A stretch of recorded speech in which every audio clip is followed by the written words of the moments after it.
नमस्कार मेरे हॉन्टेड कहानी परिवार। आज की कहानी, अब मुझे और नहीं सहना, पर वो खोजने वाला मुझे देख रहा है। ये कहानी इंटरनेट पर सामने आई एक डरावनी घटना पर आधारित है। इसे सुनने के बाद आप खुद महसूस करेंगे कि कुछ कहानियां सवाल छोड़ जाती हैं। मैं एक लंबी अवधि से अकेलेपन और अवसाद में जी रही थी। फोन की स्क्रीन पर दिख रहे संदेशों ने एक बार फिर मुझे उदास कर दिया। मेरी पुरानी दोस्ती अब धुंधली हो गई थी। मैं चाहकर भी किसी से बात नहीं कर पा रही थी। एक दिन अचानक एक अजनबी मेरी तरफ बढ़ा। उसने कहा, तुम्हें साथी की जरूरत है। मैंने अनिच्छा से सिर हिलाया, लेकिन उसकी आंखों में एक अजीब सी मजबूरी थी। मैंने उसे अपने घर के पास के चर्च में ले जाने का फैसला किया। चर्च का ढांचा बेहद अजीब था। वहां कोई पहचानने योग्य निशान नहीं था, बस एक ऊंची दीवारें और बिना खिड़कियों के एक विशाल इमारत। टोल प्लाजा पर मिले रसीद पर इस चर्च का कोई नाम नहीं था, सिर्फ एक अजीब सा कोड था। जब हम अंदर पहुंचे, तो वहां एक बड़ा गोल गलीचा था। कई लोग फर्श पर बैठे थे। चर्च के नेता ने मेरा ध्यान खींचा। उसने कहा, यहाँ हम एक साथ जुड़े हैं। उस वक्त मुझे कुछ अजीब सा महसूस हुआ।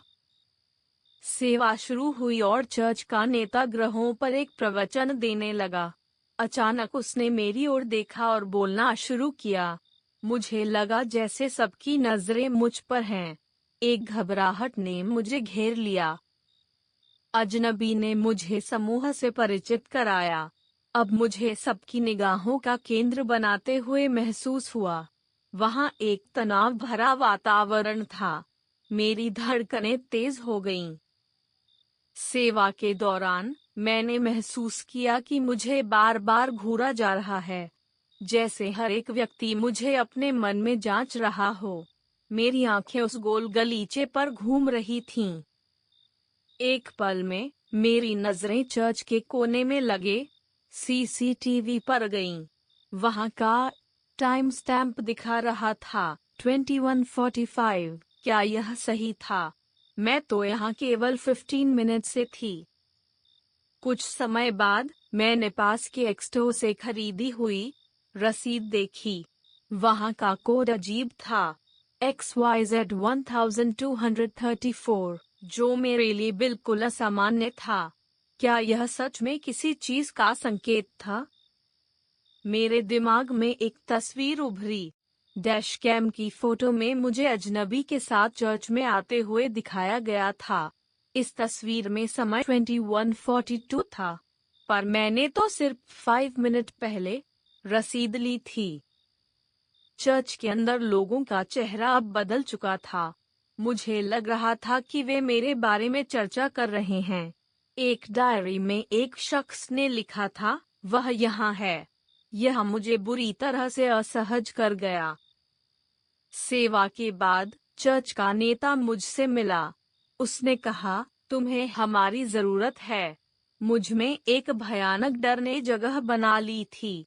क्या मैं सिर्फ उनके लिए एक साधारण इंसान थी, या कुछ और?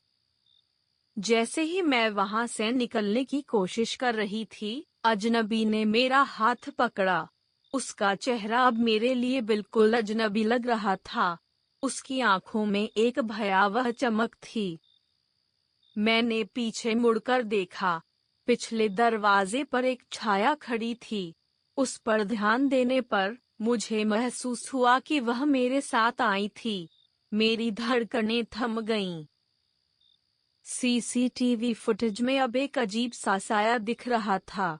उस छाया ने मेरी ओर देखा। क्या यह सच में वहां था, या मेरी सोच का परिणाम था? अचानक चर्च की दीवारों की खामोशी टूट गई। सेवा खत्म हो गई थी, लेकिन वहां की हवा में एक रोचक खामोशी थी। सब कुछ अनियंत्रित सा लग रहा था। मैं पुलिस की डायरी में अपनी तारीख को देखने गई, और वहां वही पंक्ति पहले से लिखी हुई थी, वह यहाँ वापस आई है। यह सब कुछ मेरे होश उड़ा देने वाला था। सुबह की पहली किरण में जब मैं चर्च से बाहर निकली तो मैंने फिर से पीछे मुड़कर देखा। एक आवाज मेरे अंदर गूंज रही थी, मैं अब और नहीं चाहती, लेकिन वो मुझे देख रहा है। अगर आपको ये कहानी पसंद आई हो तो लाइक कीजिए, सब्सक्राइब कीजिए और बेल आइकॉन दबाइए। कमेंट में अपनी हॉन्टेड कहानी जरूर लिखिए।